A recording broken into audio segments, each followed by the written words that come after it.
I am from the people who learn. If you tell me do this, I will do it. The most important message in this book and in all my books. My favorite quote, you need only one person to treat you as the center of his life. It's a book about justice, women, which I want to focus on later, faith, there is, psychology of loneliness. When woman has a name, you have to mention the name. Yes. It was not easy because rejection is hurt, Yeah. My advice for new writers, yes, go through. Because then we are losing our humanness and it's we become robots. I have a philosophy that I am a part of a human community.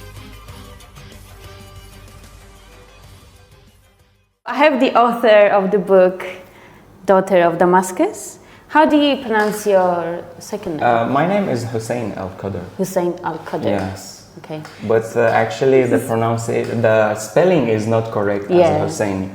Because when they, when I went to do my passport, the policeman didn't know English, so he spelled it in this way.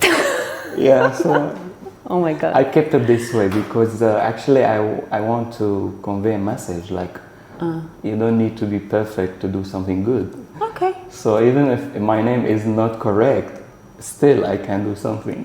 No, I like that. Which AI would never do. Because AI is perfect. Yeah. At the end of the day, I want to show I'm human. Yes. Yeah, true. So, okay. So it was But published, this is before AI. luckily. But it was published 2023, right? Yes, but it has actually a story. The story is in 2010, sorry. This book was initially not Daughter of Damascus. Initially it was The Daughter of Patience. Okay. So I published it as under the name The Daughter of Patience. And then when I finished book number 2, Maze of Destiny, I wanted to read book number 1 before I published Maze of Destiny. Just I want to be sure that I'm consistent, especially when it comes to the characters. And then when I wrote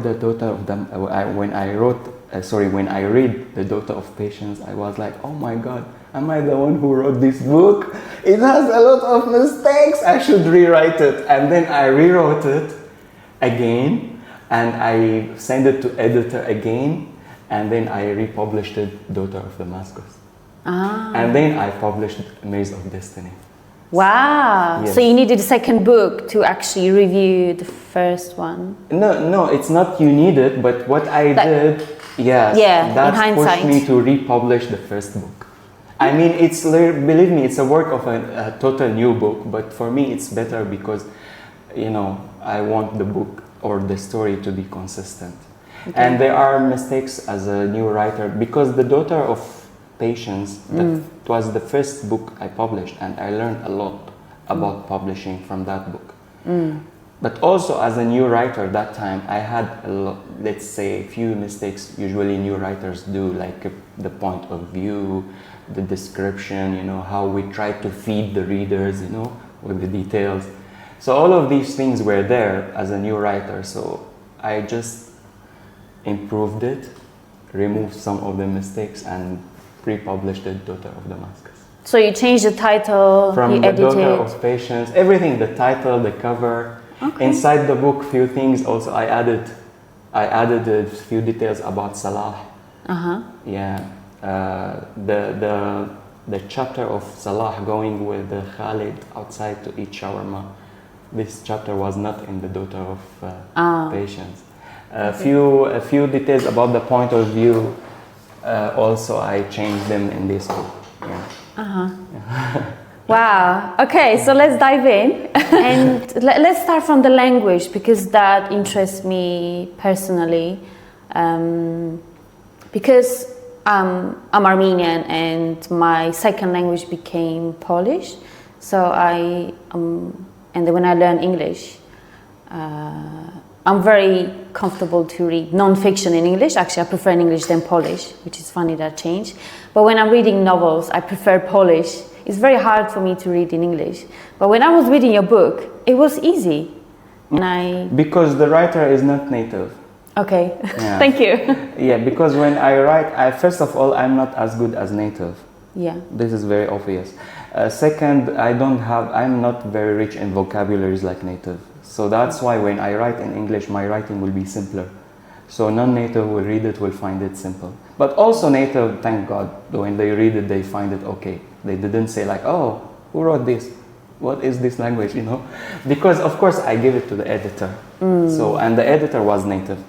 So the editor also will try to, you know, match the languages, like it shouldn't be like very obvious this writer is not native, you know.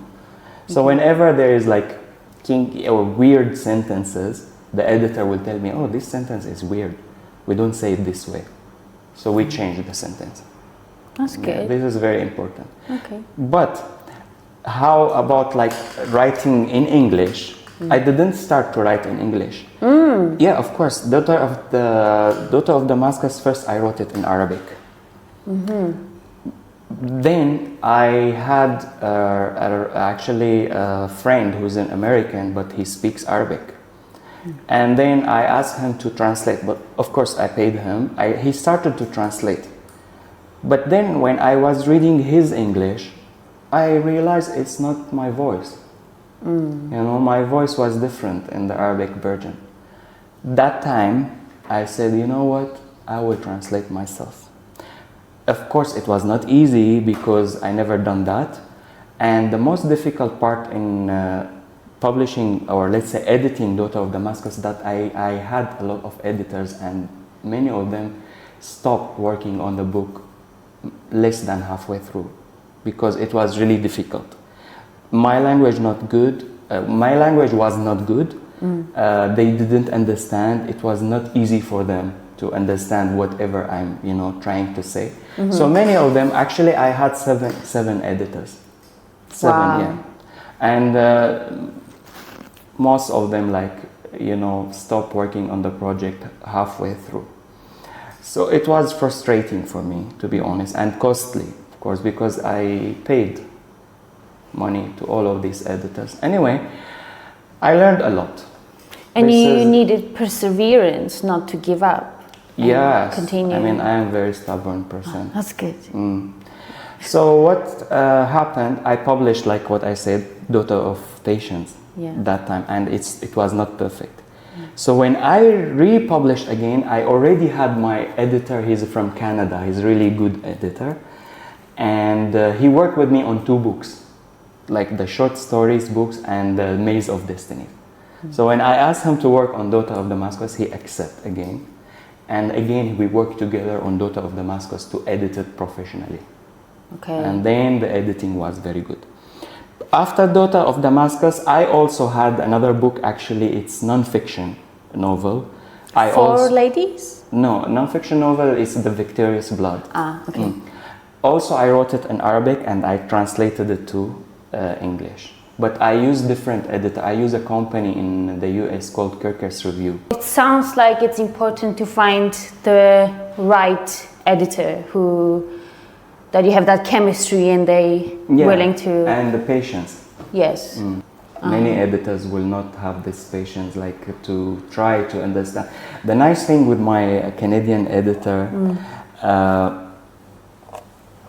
that he keep in touch with you during editing. Of course. Usually editors don't do that. Usually they have like a certain period of time. They will edit and then send you what they do. No, this editor, like he's taking longer than usual. Like it's not only, let's say, 2 weeks. Sometimes take 3-4 months to finish my manuscript. But he always with me. Like when he's editing, he has a question. He will send me through WhatsApp. I will answer him on spot.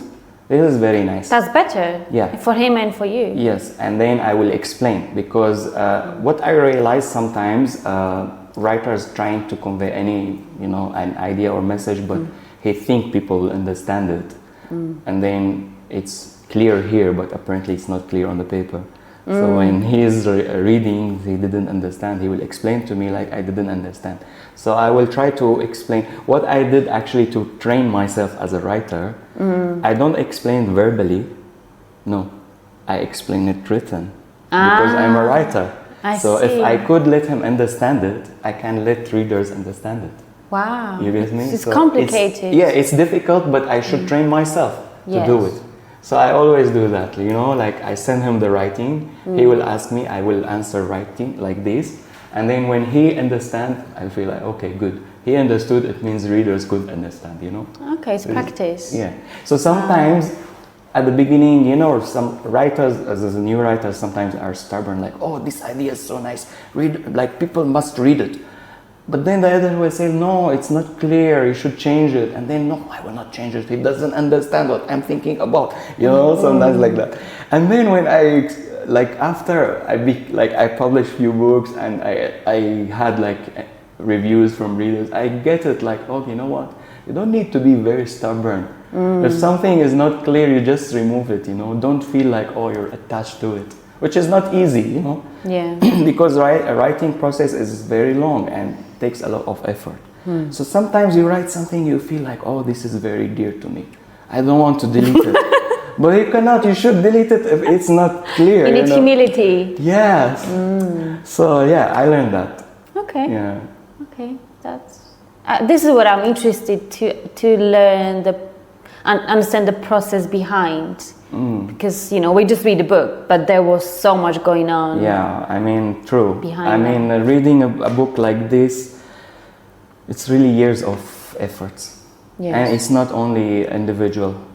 It's like every part of the book, like let's say writing parts, editing parts, designing part, like you always have to, you know, like work with professionals. Otherwise the book will not be professional. Yeah. And there are a lot of books out there. So if you want your readers to enjoy your book, at least you should give it to them as a professional product. Yes. Yeah. Okay. How did you learn English? Oh, I learned English in Dubai. Okay. I used to live in Dubai, so I needed English to work. So I used to go to British Council. It was so expensive, but it paid after that. So you didn't know English when you were 23, you moved to Dubai, right? Yeah, yes. Wow. I mean, okay, I am let's say, good reader. I read a lot. So I used to read in Arabic before I left my country, before I left Syria. So is it modern Arabic or is it the Syrian? No, usually books will be like the formal Arabic. Okay. Yeah, it's like, I don't know, Fusha in Arabic we say. Fusha, which is formal. It's not like the dialect we speak. Okay. But we understand because all the textbooks language is formal Arabic in school. So it was my dream actually to read books in English. Yeah, because I always think like, oh, I'm reading books from the translator's point of view, not from the writers. Always I thought that, like, I'm reading Arabic, but the writers, let's say Spanish or American, they didn't write it this way. The translators wrote it this way. So my dream was to read in English. And in Dubai, I studied very hard English because I wanted to start reading in English. And then I started to read in English. Of course, it was not easy for me at the beginning, but then now I read in English. And when I started to read in English, I never thought one day I will write in English. I was like, oh, what is writing in English? This is something really very abstract. Difficult. Yes. But also, like, when I had this, you know, like issue when the translator translated something I didn't like, I was like, you know what? I can do it. Let me do it. It was not easy because rejection, it hurt, you know? Yeah. When especially editors, when they reject your book, I mean, reject editing. And some editors like will be really very, especially the editors who's working with the very famous writers, they will be like, why are you wasting your time?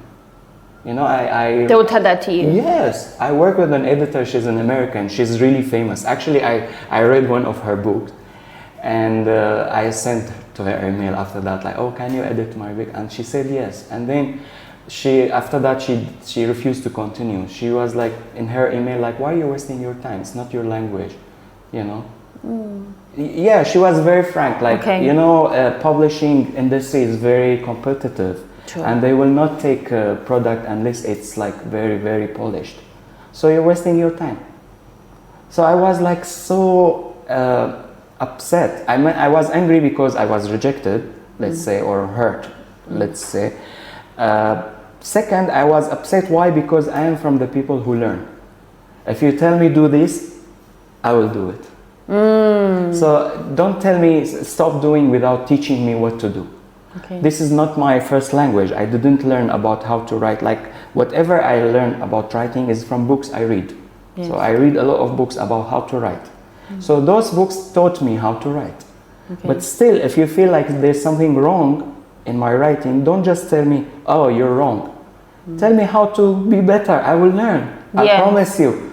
Because, you know, I want to write. So, yeah, she didn't continue, and then I tried to find someone else, and, you know, it was a very long story. Wow. But they will, not only actually the editors, you know, agents. I actually communicated with agents for very long years.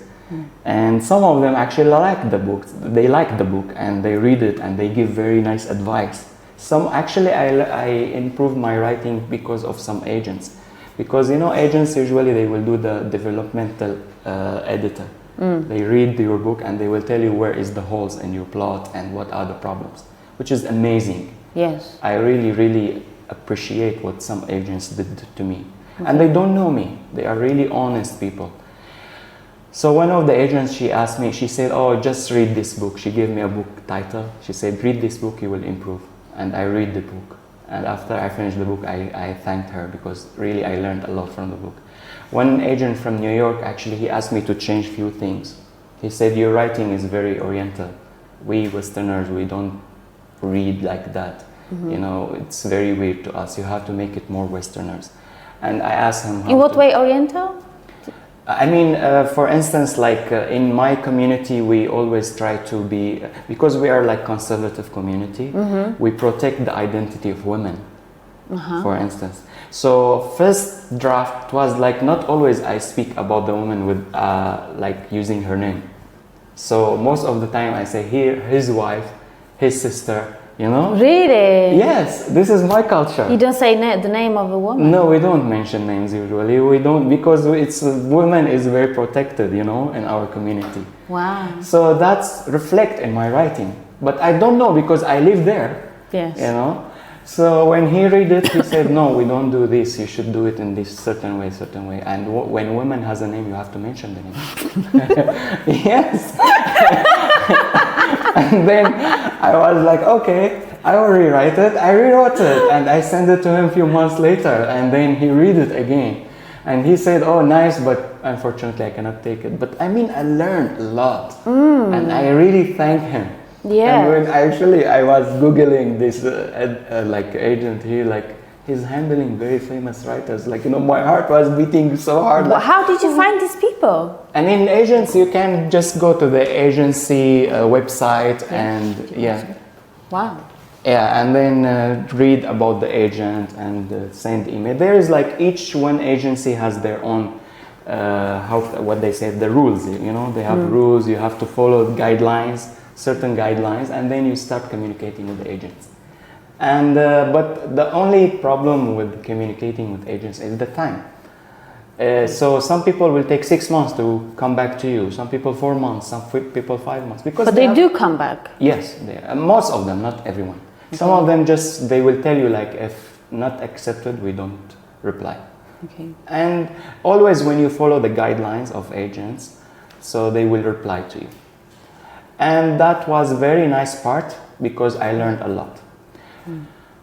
The only things like I know, eventually I will get an agent if I keep going, keep trying, I know, but that maybe it will be like 5 years, 10 years later. So I was thinking, okay, let me do professional product now, start to build my, you know, baseline of readers. So maybe from now until 5 years, 10 years, I will know a new agent and I will work with them. It's not like something I don't want to. I want to, but now I'm building. I have actually base of readers now. People started to know Mullah Abdullah, started to wait for the next book, you know, especially people now who read two books, so they are waiting, what is the third book, what is the fourth book. Okay. So I think agents in the future, they will like that, you know. And my advice for new writers, yes, go through like communicating with agents, because it's really important and it's really benefiting. Agents know the industry, and honest agents will always advise you what to do. And that's the nice part about human. Even though I don't know someone, sometimes I will advise in an honest way. Yes. They don't know me, they advise me, you know, which is amazing. Yeah, and it helped me a lot, and I really appreciate. And I'm grateful for everyone who helped me in my, you know, journey. Yeah. Wow. So it's a book about Mullah Abdullah, who is a devout imam. Is that how you say? Oh yeah. Imam. Yeah. And he's trying to be a detective because that's his passion. Yes, his dream is to be a detective. Yeah, and I would say it's a book about justice, women, which I want to focus on later, faith. There is, you know, psychology of loneliness, and family secrets, gender roles. Let's jump into the book, and then we will ask around that. My favorite quote, I did write in my notes. I think I sent it to you. 34 page. Yeah, you need only one person to treat you as the center of his life, and everything else will be as unimportant as a shadow for you. I love this. Is this? How did you come up with this? I mean, okay. The nice thing about writing is like it will reflect who you are. Yes. Yeah. So, especially in Daughter of Damascus, because it's my first book, so it will reflect who I am the most. All the essentials inside me, it's like came on paper. So, and in that part, because I didn't publish yet, sometimes I will think in a way like, oh, I want to impress the reader. You know, like, oh, I want to write something to impress the readers.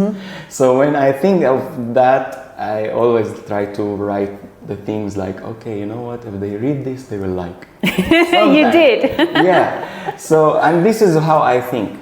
Okay. And this is what I believe in life. If you have, let's say, someone who really love you, and that's enough.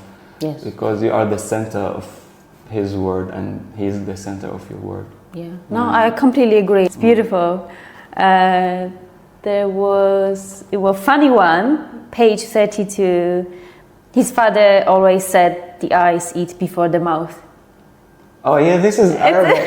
This is Arabic saying. Yeah. Yeah, it's very famous. I think it is quite similar in Armenian. We kind of say you eat with your eyes. Yeah. Wow. Because we always make the foods nice looking. Okay. Yeah. So people will like to eat more. I liked there were a few mentions about food, like you eat with spoon. There was baklava, which we also do in Armenia.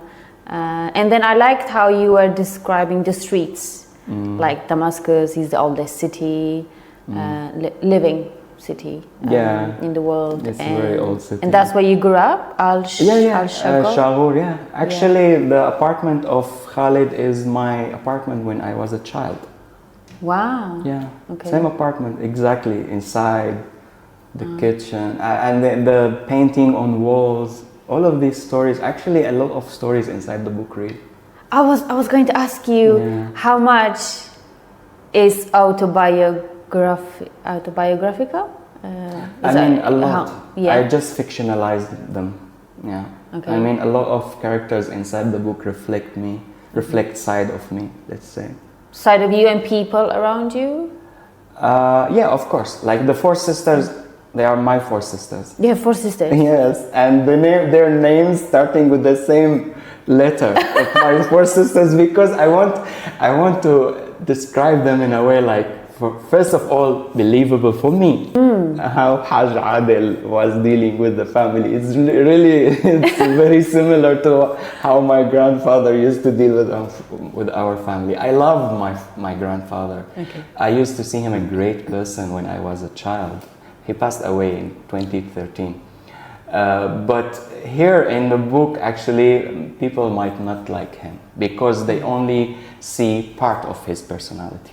Yes. And the most important message in this book and in all my book mostly, that when we read about characters, we should know that humans are not black and white. One dimension. Yes. Humans are complex, and we cannot judge based on what we only see.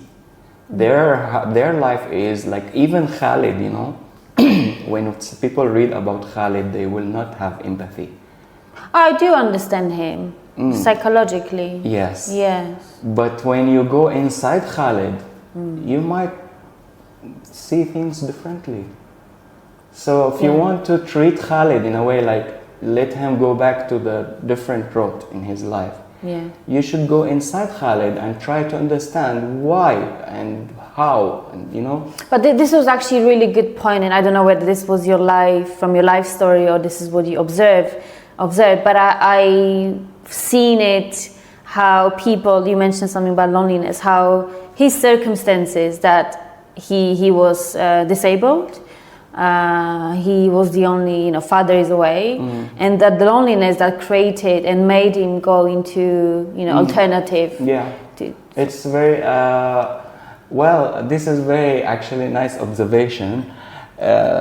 I cannot say if that observation actually is reflecting my childhood. Yes, we can say I used to live very lonely, despite of I had 6 siblings. 6? Yeah. 4 sisters, 2 brothers. So it's 7 of you? Yeah. Wow. But I used to feel very lonely. Oh. So I think writing is really like reflecting a lot of deep parts or aspects of the personality of the writer. Yeah, I like this. I think this is Khaled that talks to himself or thinks, is there anyone on this earth lonelier than I am? Yeah, that I also experienced that excruciating loneliness. And it's not dependent whether you have people around you, like siblings. It's not if you're alone or not. Yes, to feel lonely. It's not the physical. Another favorite quote, maybe the second favorite, let me open it. And this is very true about what Khaled says about his mother. He says, page 264, I could no longer tolerate seeing her unconditional kindness to people who never respected her. Her infinite kindness hurt me more than the cruelty of people toward her. And I thought this is very true, that you can be too kind and almost like and sometimes have no people personality. will think like, why you are so kind? Why you are not fighting back? Right? Yeah. What made you... My mom actually, when we were young, she has the same circumstances. Like she's very, very, very kind person. Okay. And as a child, I used to have this thought. Okay. Like, oh, why my mom is so kind? But when I grew up and became adult, I understood because her relation with God was very strong. So she derived her strength from God. So whatever around her, like whatever problems around him, they were very minor. Because you know, when your relation with God is strong, you don't care about, like, let's say, materialistic problems and all of these small things. But when I was a child, I didn't understand that. Okay. So when I became, older, I understood, like, oh, her relation was really strong. And until now, actually, I derive my strength when I talk to my mom. She will always, like, remind me to, remind me on, let's say, historical examples. Like, oh, remember, especially there's a lady, Zainab, I'm not sure if I mentioned that here. She's a very, very patient, lady in the history. Like, she faced a lot of calamities, like they killed her 4 brothers in front of her in a battle. And all are actually her relatives, all the males from her relatives, they were killed in that battle of Karbala. And she didn't, like she didn't lose her faith. She was very strong in the face of this calamity. So my mom used to always remind us, like, remember the patience of Lady Zainab. Whatever, like sometimes we are so angry, why, let's say my grandfather is doing that to us, blah, blah, blah. So she will always say, oh, remember the patience of Lady Zainab. But this is also through the book. That's what Abdullah... Yes. That's what he's saying. I mean, actually, this is very, in me, like I lived that literally. I lived it. So you believe that? Yes, this is how you also live your life? That no matter I what... wrote a whole book because of that. The non-fiction novel, The Victorious Blood, is the story of Lady Zainab. Oh, it's non-fiction, actually. It's a real woman? Yeah. Okay. There's a shrine for her in Syria. Oh. People go there and like visit her. Okay, so it's kind of your inspiration or your faith, or it's meaning that the story that you wrote? No, the story from the non-fiction novel, it's from history books. I digged in the history books and wrote it, but as a novel. So the non-Muslim will enjoy it.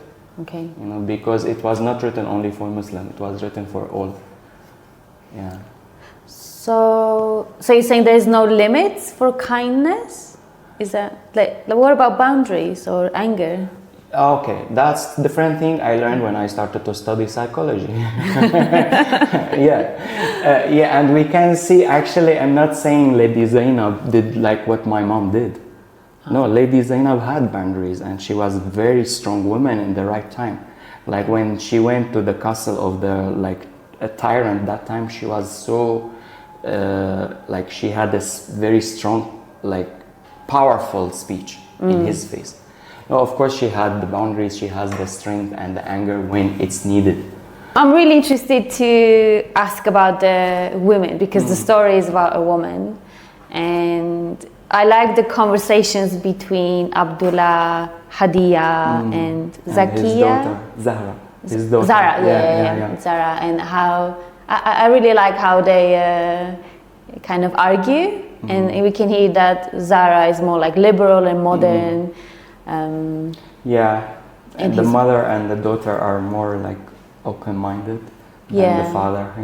So what is what's the reason of choosing to write about a woman and to show the role? This is actually a very interesting question. Let's say whatever Zahra was saying to her father and to her family, actually whatever I believe. That women are very important in the community.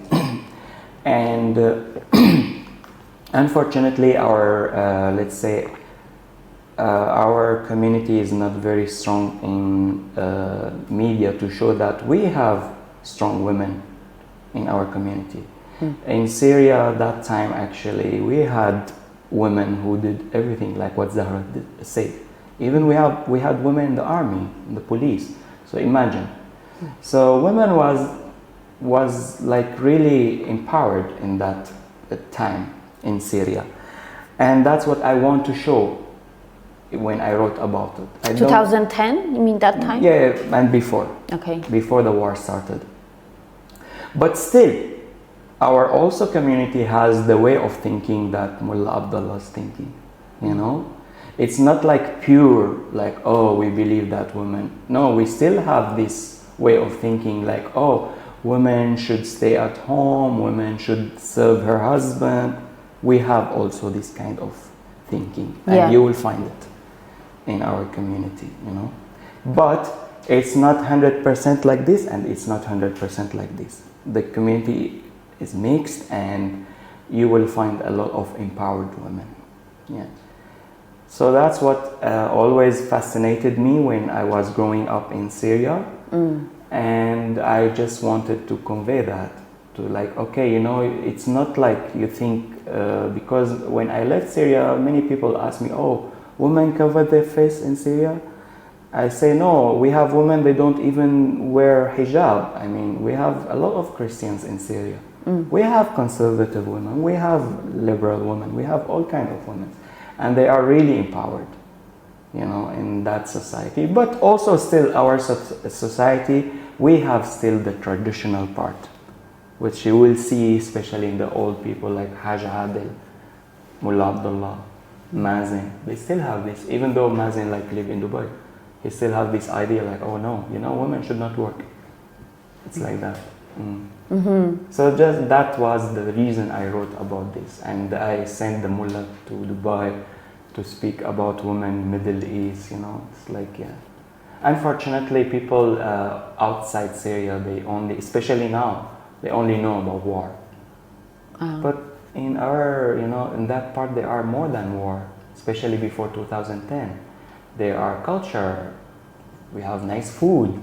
We have nice city, we have nice history, we have nice people also. Yes. These things like about meeting, women meeting together, talking, it's like in the culture, it's like they have really nice community. Yeah, it's not only the dark side of the community nowadays. But nowadays, stream media will show like only war. Yeah. And how would you say the West or the internet is impacting women, and maybe they want more freedom, maybe they are questioning these gender roles, or it's still... You mean the women in Syria? Yeah, or in outside? Syria, yes. I mean... Like younger women. Now I cannot judge because they have a lot of changes, especially in the, the government things. They have their own idea about women. But before that, before the war in 2010, no, the women actually, they were like, even like my sisters, like all of them studied in the universities, they have PhDs, they teach in the universities, and they are conservative. My sisters are conservative, covered. So that didn't stop them from improving themselves and being like really powerful people in the community, yeah. Until now, actually, they are living in Syria, my sisters, and they didn't stop working, they didn't stop studying. Of course, the situation more difficult, more dangerous, but see, they are women and they didn't stop. It's not like just because they're women, they should stay at home, hide and don't go out. Maybe there are different levels of different stages of conservatism or liberalism that, let's say, you're saying it's all okay, it's acceptable or even encouraged that women go and study and they can work, so that aspect. Okay, this is actually a very important point. You know why? Because people outside our community or outside of that part of the world, they think conservative means hiding. No, it's not like that. Conservative means that girl just following certain, like guidelines, her culture or her religion, telling her to follow. But it doesn't mean this girl cannot do whatever other girls are doing. For instance, working, studying, earning money, being better in the community. Of course, getting married, she will get married. Yeah. So that's the only difference. So you can see a conservative woman as a minister. It doesn't mean like she has to, stop following her, let's say, religion rules or faith rules. No. So let's say this woman who is a minister in Syria, will she still cook for her husband, serve her husband, maybe... I mean, she wouldn't get with other men, right? I mean, this part actually, it's part of the culture. So unfortunately, it's not about, if let's say, liberal or conservative. Okay. Because in the Middle East, you will find man is not cooking, woman is cooking, even if she's a president. I mean, of course, president will not cook, but I'm just giving an example.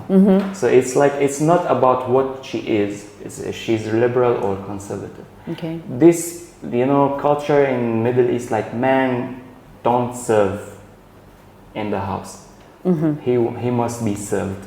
Okay, so what is happening in the house, Yes, it might be slightly different. So most of the time, whatever she's doing, most of the time she's doing the house errands. And if she's maybe very rich or they can afford someone to come and help, which is not also very common.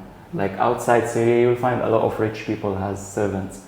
In Syria, it's not very common. No, neither in Armenia. Yeah. So maybe you will find few, but not common. Like every rich people has servants. Okay. So yes, still the rich women still cook.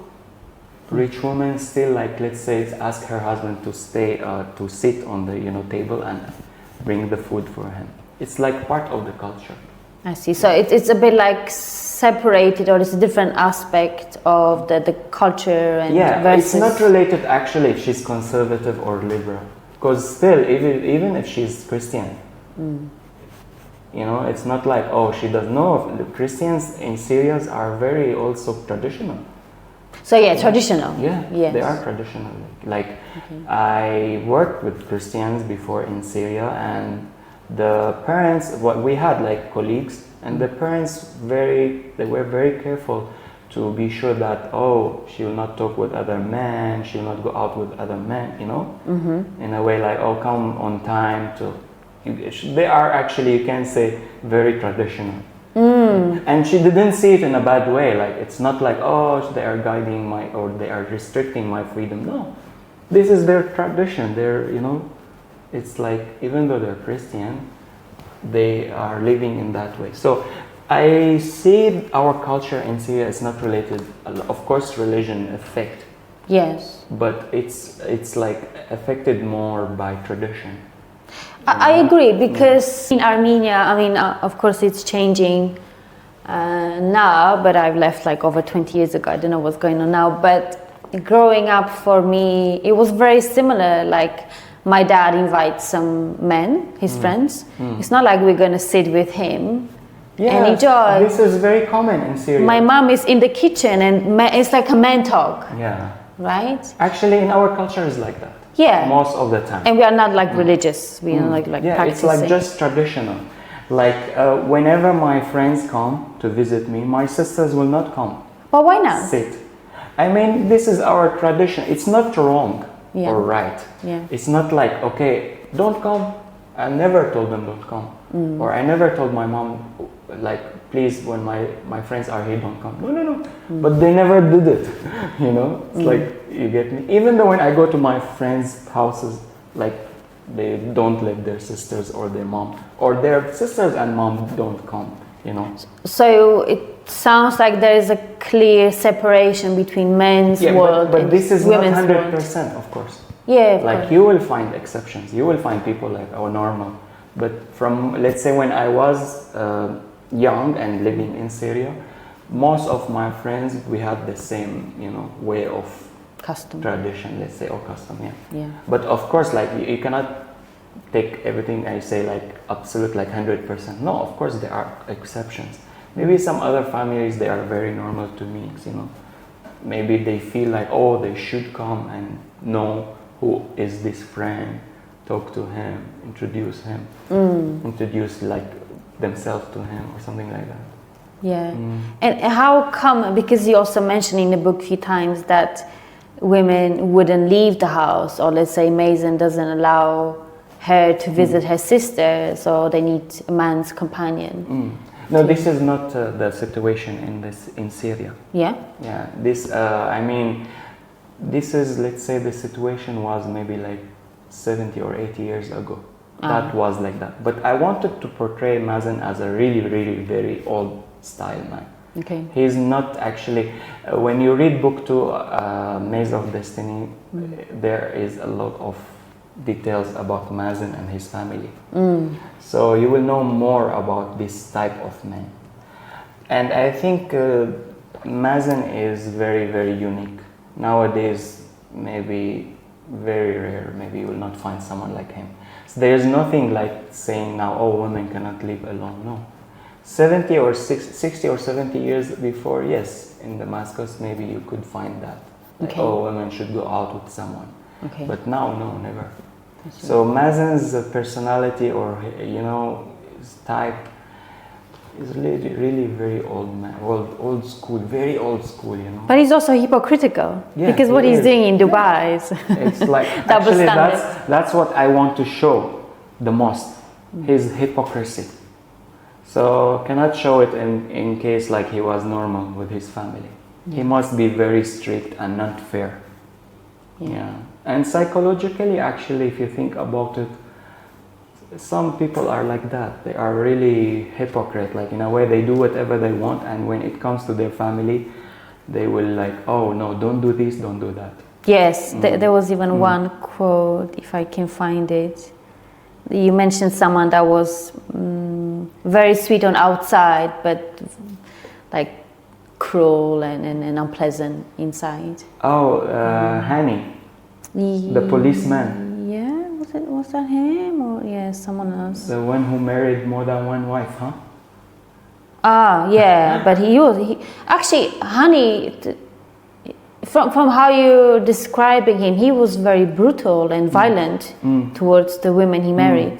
Yeah. How common is that, or was, the domestic violence? I cannot judge in a way like, oh, I'm certain it's happening, but in our culture, that usually what's inside the house doesn't go outside the house. We have this. So, and I am sure there are domestic violence. There are in our culture. And it's usually men. Of course, most of the time, men against women. But most of the time, women take it silently. Most of the time. And they don't go out, they don't say it. Like what I mentioned here in the book, if the wife didn't go out and she was hurt badly, people wouldn't know. Yes. Yeah. And that's actually, we cannot say it's common, but of course 100% happens in all communities. Cannot say no. Especially when you go to a culture that the man is like, has this role, like, oh, the master of the family, If this master of the family not educated enough, he could be not fair. He could be, like cruel. Yes. Yeah. So they should be educated enough in a way, not only education as an education, like they should have the enough knowledge to be empathetic, to treat their family in a good way, because our culture always put in the male's brain that you are the master of the family. Like, I think you can notice that in the book. You are the man of the family. Like they tell Khalid, you're the man of the family. So if this man of the family was not fair, he will treat his sister in a bad way. So we should educate the man of the family. The man of the family must protect the family, not hurt the family.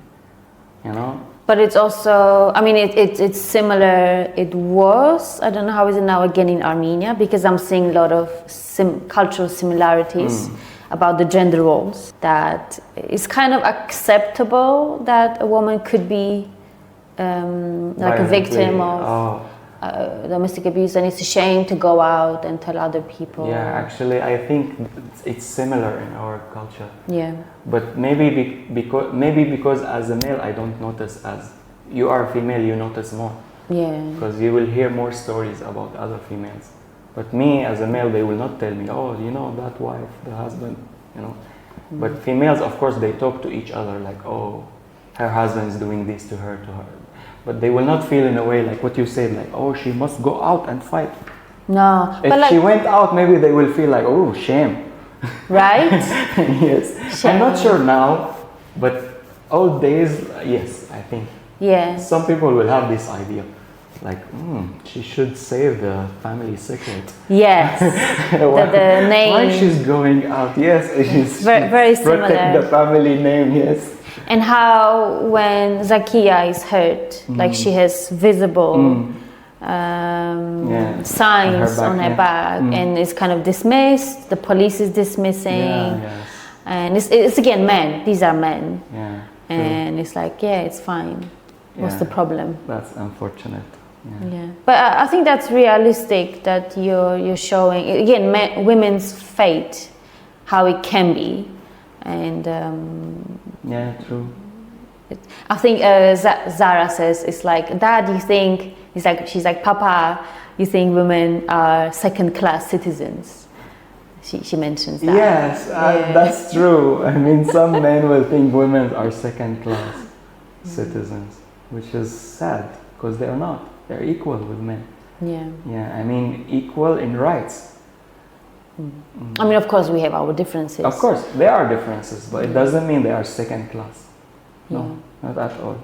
They can contribute to the community as much as the men. Yes.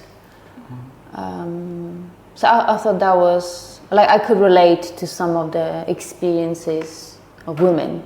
Because it's funny that, as you said, it's not even religion, it's the culture, because Armenia is not... Traditions, yeah. It's kind of Christian, but it's not even practiced widely, but the culture and how the gender roles are very clear and separate, so different from the West.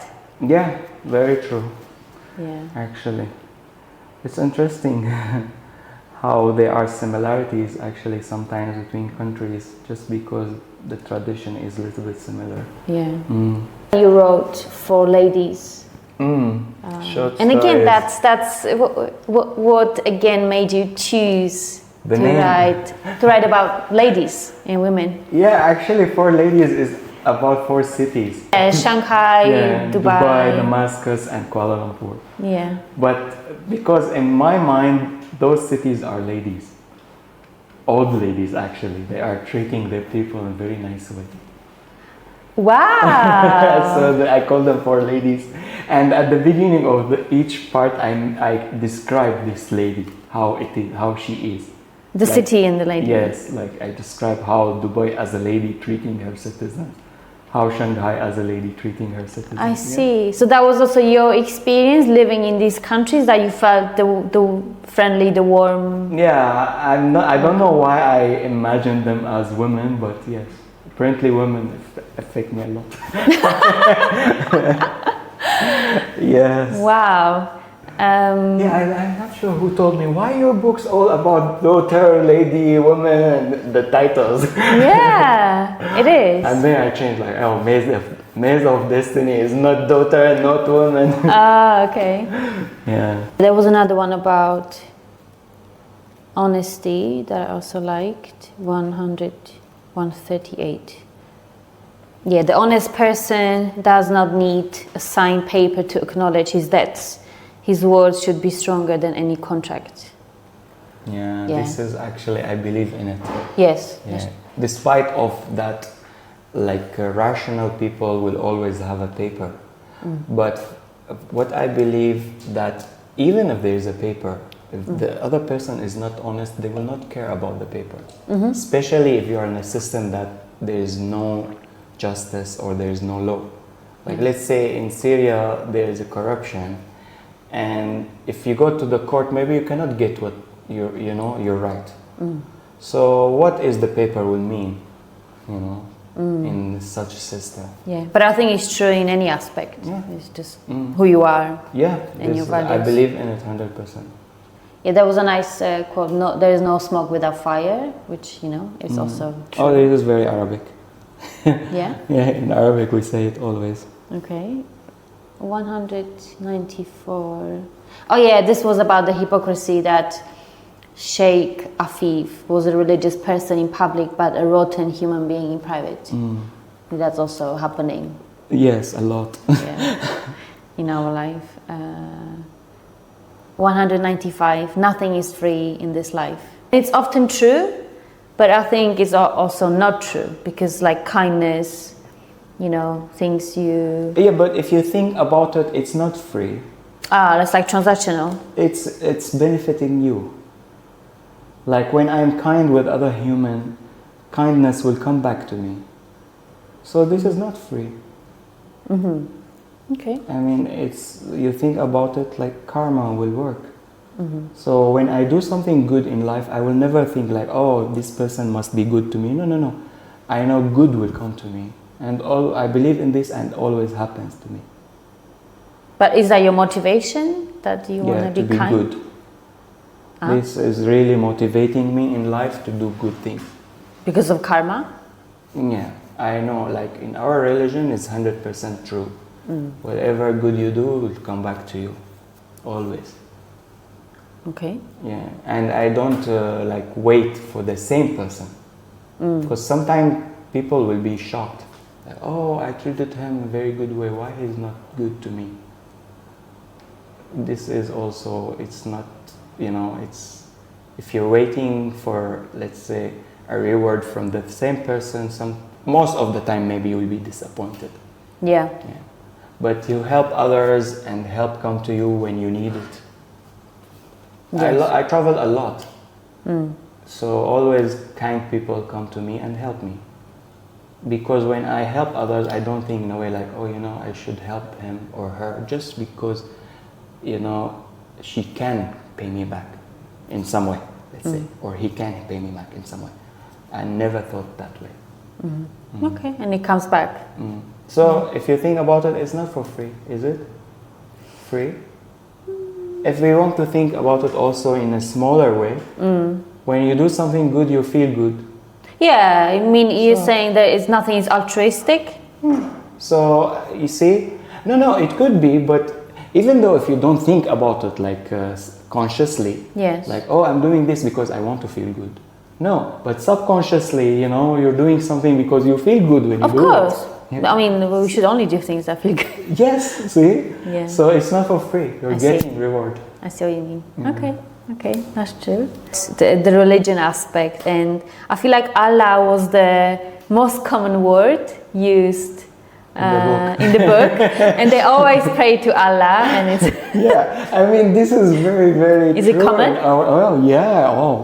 In our culture. Like Allah bless you. Or that yes, when we talk to each other, we mention Allah a lot. Yeah, and. Yeah, but this one, it will be less and less in the coming books. Why? Because Western, they are not used to.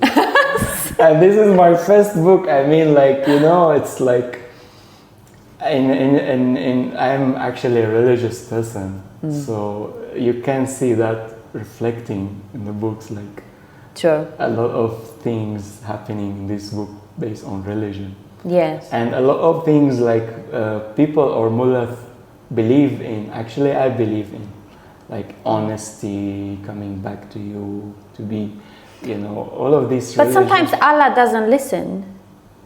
No, it listens but doesn't answer immediately. Okay. Yeah. So you will know this in Maze of Destiny. This is actually is very misconception that we think like, oh, Allah must listen and answer immediately. So Allah will answer in the best way for us. And I believe in that. And sometimes the best way is not the way we think is the best for us. I heard that, I heard that from other religions. Yes. You mentioned a nice quote about corruption. Let me find it. 141. The easiest way to expose a bribe is to offer a bribe. I didn't think about that. Yeah, I mean, this is the way they will work with whoever give money. Wow. They don't care who he is. So if I work with you, if someone don't like you, they give me more, I will work with them against you. Oh my God. There was one quote about honking. Thought it's funny that, how did you write it? 228. It seemed as if the drivers honked every time they took a breath. Yeah, I mean, it's like, wow, the noise pollution in Damascus is very high.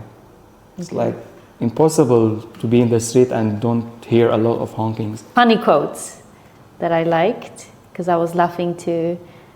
My wife prepares irresistible foods. You will lick your fingers or maybe even eat your fingers afterwards. Oh my God, this is very Arabic. Yeah, I mean, we say it like when we invite someone or we treat someone to our house, like you will eat your fingers after that, after you finish. Okay. Because it's very tasty food. Yeah, it's cool. And then I like the comparison. Did you come up with this? But his throat was as dry as a cactus in the Mojave. I don't know what is that desert. Mojave Desert. Yeah, it's because it's the driest desert. Mojave is the driest desert on earth. Yeah. Okay, but it's a nice comparison. Did you come up with that? Yeah. Okay. When did you discover that you want to write books or you have this passion? Oh, I mean, since I was a teenager, I wanted to be a writer. I wrote few books before I published, actually, about also my personal life, some of personal stories I wrote, before Daughter of Damascus. But all in Arabic with a pen. Okay. But I didn't publish them. What's your routine or style of writing? Do you write it every day? Do you wait for some creative urge? I think I'm blessed that the creativity juice is there. In a way, I don't feel like I'm lack of idea, or sometimes because sometimes I need new idea to write about. In my plans, I have a lot of things to write, but not enough time. Yes. Because to finish a book, it's not like 1 month work. Especially for me, I'm not full-time writer. I have to study, I have to work, all of these together. So I don't have daily routine unless I'm working, let's say, on the manuscript now, so I will write every day. After I finish the manuscript, I will give to the editor, so I will be focusing on the editing every day after he finish, until he finish. And then after that, I will focus on the publishing part. And also, because I'm self-published, I also focus on marketing a lot. Marketing is really a very difficult part. Yes. So I focus on it. Also, I spend time on marketing, spend money on marketing, trying to be active with the readers, interact with them. Do you read the reviews? Of course. Yeah. Yeah, I read the reviews. If there's something they want to let me know, I will take it seriously. Some negative reviews are really helpful and constructive. Some of them no, but it's okay. I take what I need, what will improve me. Some of the positive also really good. Very, very encouraging, very inspiring. Especially when the review will be from let's say native people. You will really be very proud. Yeah, there were some nice reviews on Amazon that it's the culture, the description. Yeah. It's like you feel okay, whatever effort you did is paying back. People are really learning about my culture, about all of this. Cool. I want to ask about the traveling aspect, and I think you're very brave to leave your country and move to Dubai, to another place, and then you moved to Shanghai and now Malaysia. Actually, after Dubai, I came to Malaysia in 2013. 2013, I came to Malaysia because that time the war was very bad in Syria, and unfortunately, Emirates government, they have something whenever the situation bad in Syria, the situation of our visas will be bad. Now, see, they don't give visa because of the situation. So that time, 2013, I had a small issue with my work, so I couldn't renew my visa. So I had to leave the country. Okay. And then I couldn't go back to Syria because of the war. And my only option was to come to Malaysia. They don't ask for visa. So I came to Malaysia, a new place, I don't know anyone, and I started to look for a job. And I lived that time 6 years in Malaysia. I was working, What kind of job did you find? I was working international marketing for a university. So I do for them marketing and enroll students from overseas. Oh, you do marketing, so you are quite familiar in terms of doing it for Yeah, of course. I'm good in marketing. Even in Dubai, my work was all sales and marketing all of the time. After KL, I moved to Shanghai. But then I came back here because I wanted to study psychology in English. I didn't find a university in China teaching in English and accepting my age. There are some of them. You mentioned, They teach in English, but they don't take more than 25 or 30 years old for bachelor degree. So the only option that time, I tried Europe, but they didn't give visa, and I didn't want to wait forever. So the only option was to come to Malaysia. I'm familiar with the universities. They teach in English. The prices are affordable. So I came here. Okay. And I'm very happy of my choice. Okay. Really. Last question. I wanted to ask about belonging, friendships, loneliness, because you moved a few times. I wonder, how do you navigate that sense of belonging or friendships, or you will always find? Okay, so belonging part, because I have a philosophy that I am a part of a human community. So wherever I go, I feel I am part of them. So I don't feel I don't belong. I never thought in a way like, oh, I'm Syrian, I want to go back to Syria. Or I left Syria and I feel I'm lonely in Dubai because Syrians, there are no Syrians around me, for instance. No, never. I am a human. I went to a human place, which is Dubai, and around me they are human, no matter are Emiratis, British, American, whatever. When I came back to KL, the same philosophy. Went to China, same philosophy.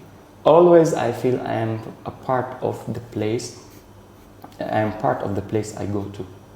And people treat me, I always receive it in that way. Because I am human, they are treating me in that way. I love it. Yeah. So I never thought I don't belong. And that's why I really, every time I go, I really have very nice, good friends from the same place. Because that's how you approach life, and you get it back. They will never feel like I am outsider. I will not let them feel I'm an outsider. And I will not let them feel they are a stranger to me. So I have really good friends everywhere. Cool. Okay. Yeah. Okay. Nice. I like that. All right. Thank you so much. You're welcome. Yeah, it was a privilege to, I got your book. And it was kind of waiting for me to get there, and then I picked it up and I started to read, and I wanted to, I didn't want to finish it because I felt like this is how I always, when things are nice, you don't want to finish it, so I was kind of dragging last part. Anyway, I will give you the Maze of Destiny. Maze of Destiny for me, is better than this. Okay. Yeah.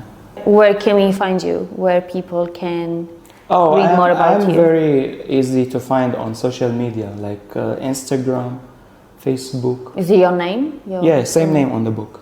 Okay. It's so easy. They can reach me also through email. Like many readers, they send me email. Sometimes, some people don't review on, let's say, Amazon or Goodreads, so they send email. Okay, we will share that in the notes. Yeah. Cool. Yeah. Thank you so much. You're welcome. Now Amazon that they have option to convert your written book to audiobook. Only in one order, to be audiobook. And they just do it? Yes, and you can start selling audiobooks. Now I changed all my books to audiobooks, but before that, oh my God, you cannot imagine how difficult it was. Yeah? I tried many things, recording my voice, I bought mic, but always was not very clear, not very professional. I also paid money for a website, like they have these narrators, but also it was not as good. So I gave up, and then suddenly Amazon started this. I was like, oh my God, thank God. Didn't know. So they have a crew that will do that for you? No crew, it's AI. AI reading? It's better than human. Believe me. Seriously, human is so difficult because first of all, it will take hours. Technology is amazing. Now they are creating songs on AI. Songs with music, with everything. No, I don't want that. But you will not realize it's AI. But that's the most scary part, that Why? you cannot differentiate. Why it's scary? Because then we are losing our humanness, and it's we become robots. I understand, the concern is correct, but at the end of the day, as a producer, you don't want people to know it's an AI. But what about human creativity and soul and our, I agree with it.